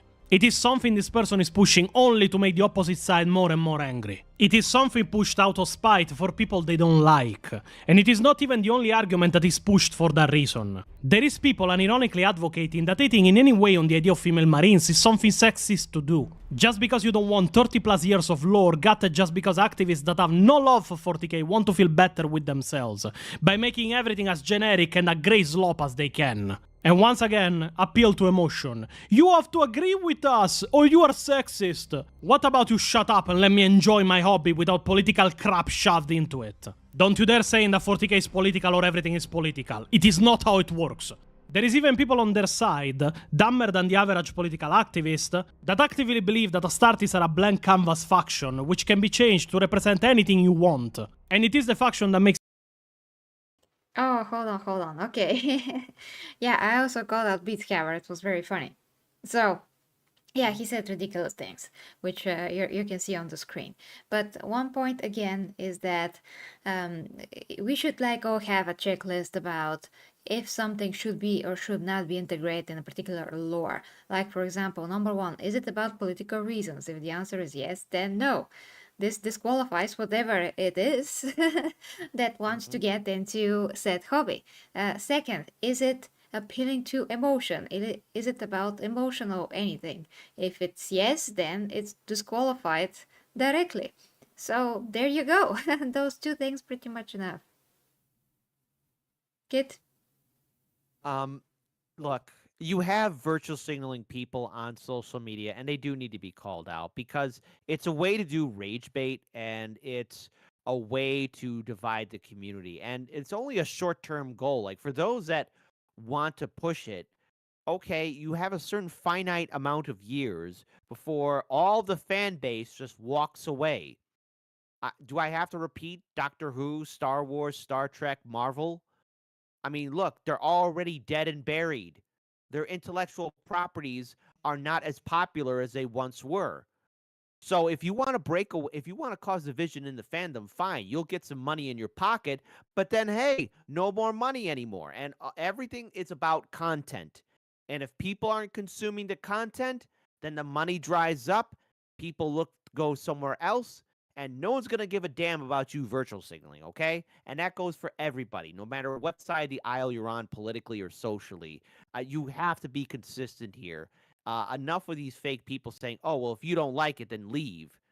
No, Yeah. people are being critical. They're not saying we hate it. It's just, is this necessary to the conversation? And the answer is no, it's not. I mean, people like Bitshammer and that girl Kai on Twitter, they always like to talk very big game and to, make a show on Twitter, try to troll people and then say it just to troll so they can say whatever they want. I mean, they're absolutely pathetic. I also had to call her out 10 times. I mean, not 10, but she's just keeping on with the crap. I just don't pay her any more attention, but it is basically what what you should ignore eventually and in general, and be like, oh, okay, so stupid people that don't know actually the lore, but they pretend that they do because, okay, she painted a few stuff. Then what? She knows everything? She read everything? Like, no one can read everything. That's impossible. But at least you can, like, get down the basics, like get them really good, don't get mistaken, stuff like that. I mean, don't do this, say that they're just, Space Marines can just be retconned and all that crap. Okay, let's continue. There's a bit more. It's like 14 minutes left, so yeah. Everything as generic and a grey slop as they can. And once again, appeal to emotion. You have to agree with us, or you are sexist. What about you shut up and let me enjoy my hobby without political crap shoved into it? Don't you dare say that 40k is political or everything is political. It is not how it works. There is even people on their side, dumber than the average political activist, that actively believe that Astartes are a blank canvas faction, which can be changed to represent anything you want. And it is the faction that makes the most sense to a woman in. And that adding woman to Astartes doesn't undermine any other faction, and adds options to an army. Yeah, fuck book readers, right? That are told from 1988 that Marines can only be male. Because who needs consistency, good writing and good stories written by actual good writers to enjoy any type of entertainment? That is a question I'm sure Veilguard and the Acolyte didn't fucking bother to ask. And the same person also fucking dare to say that 40k can handle letting more women exist. Oh yeah? It can also handle more men existing, doesn't it, Bits? Are you okay with having Brothers of Battle and Brothers of Silence for the only two fully female factions in the setting? If your answer is no, then shut up. Your biased opinion for a muscle mommy fetish has no place in the game. Bitshammer was always a joke. There are people that unironically believe that having female Space Marines would attract more women into 40k and to join the hobby. In what reality do these people live in? Removing that the vast majority of female players I have seen and met play either orcs or tyrannids, they couldn't give less of a fuck about human factions. Do you guys even realize what we are talking about? It is a tabletop wargame for nerds, based on an ultra-violent universe made to be an over-the-top take on the brutality of the galaxy and the indomitable human spirit of fighting and struggling in the face of incoming doom. Not really something that can even begin to cater to women as a demographic in general. This isn't fucking Twilight or Hunger Games. Female players will always be a minority, and the majority of them are also extremely base people from what I've seen, that are openly against this kind of retcon pushed by people that do not care about the game at all. Because think about what we have seen until now. Do you see even an hint of love towards the hobby or the lore? Because all I see is either personal desire, politics, or pushing it out of spite for the side you don't like. I can't be the only one to notice this. I feel like I'm going crazy here. Am I going crazy, Chaplain Helmet? Yes. Shut up, Chaplain Helmet! Nobody cares about your opinion. We even have giant YouTubers that at one point covered 40k say they don't care about the lore, and have turned against the community. Hold on, stop the presses. I have to read this. And also, I like, I like, actually, stories are my favorite faction, so, yeah. If I could play the tabletop, which I can, because I have no place for that, literally no physical place for that, no place in Sofia for that, or even if they had that, they have no physical possibility to go there. Anyway, that's another topic. I am painting my custodies though. I mean, the next parts have to be painted. Anyway, point is, there's different kinds of women and geeks in the hobby, so I like custodies, some other girl can like orcs, who cares? But yeah, no one needs to cater to women at all. If a woman likes something like me, she's a geek like me, she's just gonna like it, whatever it is. I mean, if it speaks to her, it speaks to her, it doesn't matter. Okay, I like manly things. I like the Warhammer universe because it's so cool for all the things that it is. So that's just a side note, because most women that are geeks, they are not sitting, in their living room, let's say, and thinking, oh my gosh, I need more women anywhere. Like, no, you just need good story. Is it cool? Is it not? Does it represent anything? Like, what is this about? Is it interesting? Exactly. You never think about your own gender when you do such things. You never do. Ever do. So yeah, what does this guy say? So yeah, I used to watch this guy, so I wanted to see what he said. So I don't care about the lore, don't argue with me. I don't do Warhammer anymore because just do not care, and I don't like the community. Which I would say to him, Maybe he well, met the toxic part of the community. I don't know. well, I mean, he's one to talk because, what year did that tweet come out? 2023 or something like that? Well, I'm not sure. I mean, Pontius, if you can tell us in the chat from where was Okay. that? I'm pretty sure he made some Warhammer videos that maybe I watched like 2 years ago. I'm not sure. Okay. All right. Well, because here's the thing, like, at least Warhammer is fighting for its community. At least the people are fighting for it. I mean, is anyone fighting for Star Wars? I know Eckhart's Ladder has done a lot of Star Wars content. Is there a community left in Star Wars? The answer is, I don't think so. I mean, it's there. How engaged it is yet to be seen after Disney and all of its disaster. So, don't be throwing stones if you live in a glass house. Yeah, and Harry That- Potter, that's by the that's way, soon is going to be destroyed as well, so there's that. But we can fight for freaking Warhammer, like I said in the beginning. We can fight. We can do this. Okay, continuing. And now openly go and mock the people that care about their own hobby, and even came to the defense of Templin Institute when he showed his true face, by betraying the lore when he himself is a fucking low-level lore channel. There are people that believe that 40k players don't buy anything having women in it because they are misogynistic, and that Games Workshop keeps Space Marines male for some sense of toxic masculinity, when simply Space Marines are inspired by the Templar orders of the real Crusades, and are pretty much space warrior monks.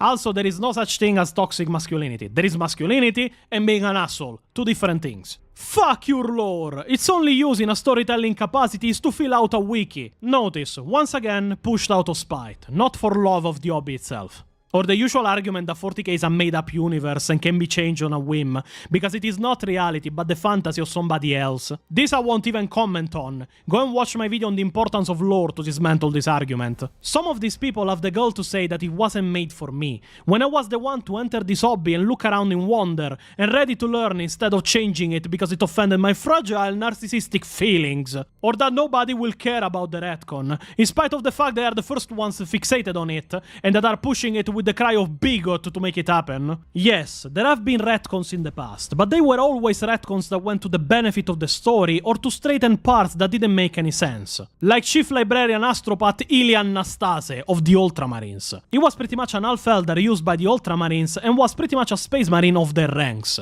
Which doesn't make any fucking sense, because he's an Elf Xeno abomination. So he was retconned out, because the Imperium will never allow something like that.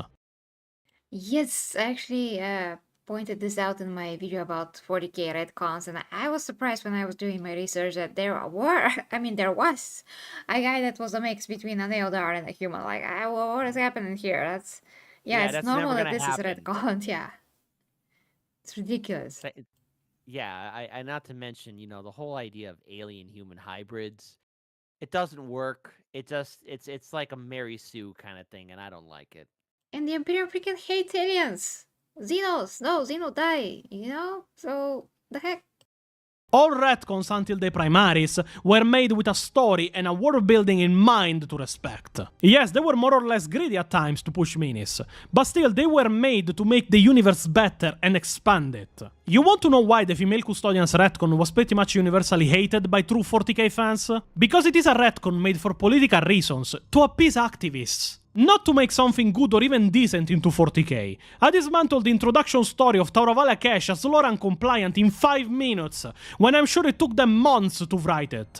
Yes, but also, you can't fucking teleport through void shields! Because it is not a change made to make the universe better, but just to appease the people that screech about bigots all the time. Oh hey Kia, glad to see you don't understand the lore as usual. Sorry, but Kia makes me laugh more than the rest because she's in part fixated with fighting gatekeepers. She has Oh my god, here is she! It's exactly her, Okay. non-Queen Kia. And by the way, she changed her name several times. She wanted to, like, be Empress as well, like me. And I was like, what is she doing? I'm the only one that's the 40k Empress. I already took that name. Like, what the heck? If you do this, it's gonna be noticed eventually. Yeah, come on. Somehow there cannot be 500 Empresses of the Warhammer 40k. And then he changed her name again, I think, and then again. So now she's like non-Queen Kia. So she was Empress, and now all of a sudden she's not a queen. Like, what the heck? Like, she does not have her own opinion. I think she's just going with the flow and does whatever. And people actually don't get that because they're the ones that came to me and they're like, ha ha ha, well, she is trolling, so she's not serious, so it's okay, ha ha ha, she caught you or something like that. I'm like, people, you're so dumb. So you want to be like, what, catfished, so to speak, with what she does? You want to like go by the troll and be like, oh, I'm getting trolled, but it's okay because she doesn't really mean it. No, she does mean it. It's obvious. It's like, oh, I'm pretending to be joking, but actually I'm talking, the truth. But I'm pretending, so it's fine. It's fine. I'm just gonna joke about slapping someone, but I really mean that. But I'm gonna joke, so it's okay. No, it's not okay. And any decent person that's a decent person, has some kind of a moral principles, integrity, or whatever, will not troll in the first place in this kind of a way, because it was obvious tease. It was very disrespectful to everyone that have any kinds of intelligence. And she's just making a fool of herself at the end of the day, but she's so smirk and is so arrogant that she thinks that she got by the raincoat, which is an expression, just means that that she thinks that she knows everything and all of that. So yeah. Beware of those who pontificate and say that they know better and refuse to accept when they're wrong. Yeah, which is all the time. Continuing. Were made with a story and a world building in mind to respect. Yes, they were more or less greedy at times to push minis, but still they were made to make the universe better and expand it. You want to know why the female custodian's retcon was pretty much universally hated by true 40k fans? Because it is a retcon made for political reasons, to appease activists. Not to make something good or even decent into 40k. I dismantled the introduction story of Tauravala Cash as lore uncompliant in 5 minutes, when I'm sure it took them months to write it. Yes, but also, you can't fucking teleport through void shields! Because it is not a change made to make the universe better, but just to appease the people that screech about bigots all the time. Oh hey Kia, glad to see you don't understand the lore as usual. Sorry, but Kia makes me laugh more than the rest because she's in part fixated with fighting gatekeepers. She has fake accounts and spies in heresy posting by her own admission, and even joined the heresy posting Discord at one point just to leave a minute later. She probably understood she would have been clowned upon day and night in there. But I saw it.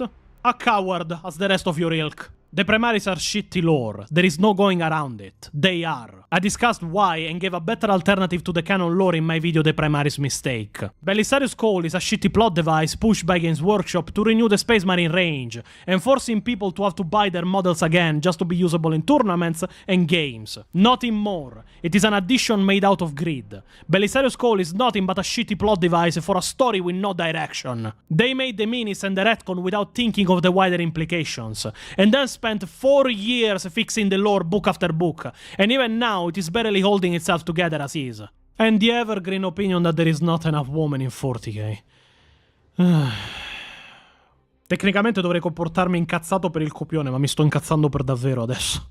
Listen up here, people. None of us, not one of us, is against women or female characters inside the stories or the hobby. We just ask that they are lore compliant and well written. Hell, I myself find some of the female characters of the hobby some of the most badass characters in general. Lotara Sarrin, Coriel Zet, Tarasha Euten, Morven Val. I will pay to have more books about the Sisters of Battle, or Silence, or general female characters in 40k like Rogue Traders, or Guard Soldiers, or Officers, or even Hive Gangers.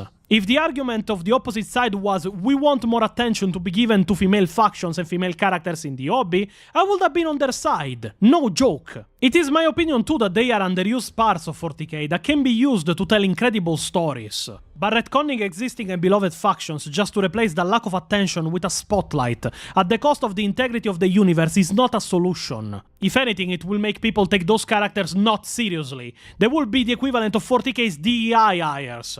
Dare to prove a point, not to be well written, or to do anything meaningful in the story of 40k. This wouldn't be as big of a problem as it is if some of the writers hadn't actively engaged to say that there is no fucking canon in 40k, like Gav Thorpe, that said, and I quote, "With Warhammer and Warhammer 40,000, the notion of canon is a fallacy. Warhammer and Warhammer 40,000 exist as tens of thousands of overlapping realities in the imaginations of games developers, writers, readers, and gamers. None of those interpretations is wrong." First of all, glad to hear that, Gav, because your books generally suck, and I will make them not canon in a second if I had the power. But this raises in me a very simple question. Why the fuck should I buy Games Workshop books then? What the fuck are Black Library books about 40k then? Overglorified fan fiction? You either have a universe with canon and rules that you can write for, or you have no fucking universe to write for. What do I pay you for? What do I pay you for? You're literally less than useless! My paraplegic grandma could do more than you, god damn it!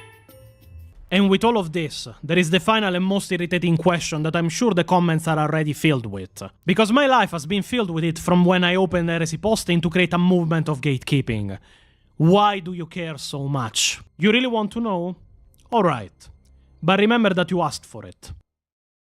Picture this. It is 2019. I myself am 19. I am just a kid that has entered university. I do not come from the best situations in life, but now I find myself in a city that I don't know, surrounded by people that are strangers, alone, with nobody to rely on or keep me company. With my studies the only thing I dedicated time to. With various things that happened to me at the time, I fell deep into the pit that is depression. My saving grace? Funnily enough, a video review of the Ultimate Apocalypse mod for Dawn of War Soulstorm. Which little tangent, Winter Assault is better, and anybody that doesn't think that has bad taste. While I was watching it, I recognized the armors, the weapons, I had seen them somewhere. Then I remembered, a short movie I found on YouTube called Astartes. Only part 1 and 2 out of the time, but it seemed so cool. I couldn't understand a word because I didn't speak English at the time, but it seemed in a way made for me. I always do a joke at this point to say that some are born to achieve greatness, while sometimes greatness is simply trust unto others. Just to say that it seemed destiny that 40k will find me. But nah, I'm just a fun Italian man hyperfixated with the lore of a tabletop war game. But it is a tabletop war game for which I learned English. I didn't speak much of it when I discovered 40k. Not enough to learn the lore from the sources at least. I learned English in 6 months between bus trips just for 40k. For the hobby. Okay, yeah, so Astartes was my introduction to 40k, so that's how I got in love. Jesus, English today. I'm sorry, guys, it's getting late here. That is how I fell in love in 40k. So to me, that was the same feeling. Oh, this is made for me. This is amazing. And then, of course, once again, congratulations for learning English so fast. It's amazing. Pretty much Well how done. I did when I was little. Yeah, amazing stuff. Continuing. That was my light in the darkness. Did you want to say something, Kit? Well, I mean, first of all, that's inspirational that this series and this genre means so much to him, and he's telling us his story about how he learned to master English or he's learned to speak it better so he could get more involved in it because he liked it, and so I can understand why he's being defensive, but I think we're both defensive. Like all of us are kind of like, why do you want to have women space marines? I mean, look at what Warhammer 40k does. I mean. Even lore channels and videos like Warrior Tier, for example, I've done 2 voice acting gigs with them, and that was a lot of fun to do. And watching some of their content really, put some, I'm still going through some stuff right now personally, and Warhammer kind of gets me through it. So, I don't want to see it get destroyed like Star Wars. Nobody does. I don't want to see that, period. So, yeah, I Yeah, understand where he's passionate about this. exactly. It's such an escapism that it really can impact your life in a true and meaningful way. So it's not just something that doesn't exist, it's actually something that can even create and build your life in some kind of way. You can make a career out of that somehow. You can help other people get out of depression through it. A lot of things can happen, you never know. So that is why there's so many people from other stuff, like when I used to watch Xena, and I knew a lot of stories about people how they got the will to live and got cured from stuff. I mean, sorry, I hit the mic. Sometimes that can happen. So, I mean, our fictional universes that we love are just more than just fictional universes, that they can actually inspire us and just keep us going sometimes. And exactly how Razy said, that's incredible. Look at how a hobby and passion can uplift someone. Yeah, enough to actually fix how they feel sometimes. And from there, just have a better life. So, yeah. Precisely and exactly. Learn English. I didn't speak much of it when I discovered 40k. Not enough to learn the lore from the sources at least. I learned English in 6 months between bus trips just for 40k. For the hobby that was my light in the darkness. For the hobby that stopped my depression from pulling me over the edge. For the universe that fascinated me so much that it has led me here. This is why I can't stop caring. This is why I love the hobby so much. This is why I want to see 40k do well. Keep evolving to be a better and cohesive story. And not be polluted by politics that will be dated in a few years just because a bunch of people that don't care, and you have seen from the screens that they don't care, screech that they are offended by this and that. The normal answer should be, who cares? Get the fuck out of my hobby and find another. But instead, if we don't speak up, Games Workshop really risks bending the knee even more than they already did. Don't believe I like this situation. I despise it completely. 40k has been tainted by a war of ideology in the middle of which I found myself without really wanting any part in it. I wanted to enjoy 40k, read 40k, learn 40k, and occasionally lore down people with so much lore they will beg me to stop. But like Horus said, So let it be war. 40k was there for me when I had nothing else in life that gave me happiness or something to look at in wonder. It is why I want the best for it, and why I took a stance against everyone, unknown or famous, that decides to try and ruin my hobby for any reason. Allowing female Space Marines in 40k does nothing else than gut one of the fundamental rules of the universe of 40k. The rule that says that Marines can only be male, and if that rule is removed from the equation, who knows what else will follow. Until the universe is nothing but grey slop, as generic and boring as possible. Don't believe me? Compare D&D lore from the first 3 editions to now. Look how much the lore has been annihilated, just because random people were offended at random stuff nobody ever cared about until somebody was offended by it. Female Space Marines will be the destruction of 40k, because they will be just the beginning. Yep. But why can't your hobby become more inclusive to accommodate us? Because Warhammer 40,000 is already as inclusive as it can naturally get. Anything more and it will inevitably feel forced. If anything, you should be complaining about female locked factions, as with the Custodians becoming mixed, there is 2 female-only factions, in spite of only 1 male-exclusive one. Where is your equality in that? But if you change it in this very long list of ways for us, we might start to like it and enjoy it. True fans enter the hobby with wonder and curiosity. They are always well accepted, especially by gatekeepers. Whoever enters the hobby just to ask for changes in it are not true fans, and will never be. Find another hobby you will enjoy. Don't come ruin mine. Who are you to decide who is a true fan or not? I'm a fan as much as you are. You were never one of us. You and your ilk are nothing but usurpers led by false idols on the internet. I have opened my eyes to this long ago. There is true fans, and there is fans that are more comparable to gene stealers than people. Engaged in an hobby only to turn it in an ideological battlefield, to push their own ideals on people that just want a respite from real-life worries. I have realized long ago that you don't offer anything good to anything you engage with. It is why all properties that try to cater to you flop catastrophically. Your presence genuinely offends me. I am sorry, but I have to do it. Oh, mummy. All right, from the Say home hi to country. Jeffrey. That is all the 4 snaps do? And to his army of close and distant relatives of the Imperial Guard.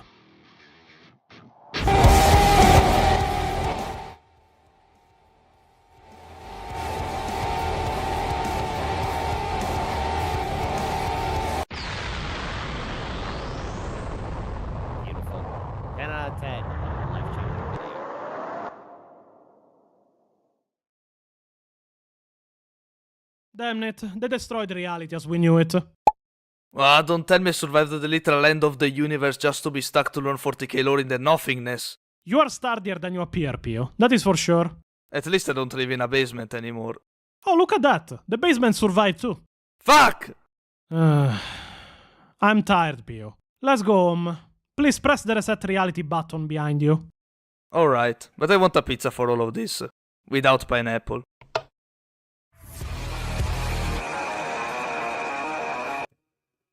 Okay, that was it. That was pretty brilliant. Yeah.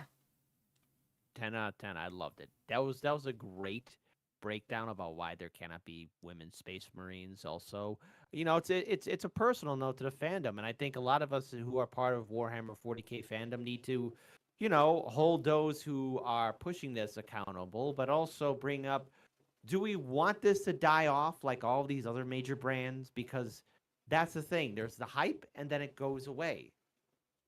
So when you cater to everybody, you cater to nobody. So That too. yes, That too. yeah. So Warhammer 40k is open to everybody, and I just think, as my final note, because I know it's late where you're at, I think just love it for what it is and leave it alone. Okay, change comes gradually, but don't force it. Yeah, absolutely, guys. So this was absolutely amazing. To the Pontius, bravo to you. We may actually react to the importance of lore video as well, because that's amazing and also very, very important to note. But I'm gonna let you know how that's gonna happen. Maybe we can try next week if everything is good. But right now, guys, we really gotta go. So thank you so much for joining this stream. Click the links down below if you'd like to support me as well. If you're interested in my coaching services, you know where. And that is it, guys. It's amazing. And wow, blockage is in the chat too. Bravo. GG. Yes. Love you guys. Bye. And till next time with me, the 40 Campers and Kid from Chicago Reacts. Ciao, ciao. Bye bye. Ciao, ciao.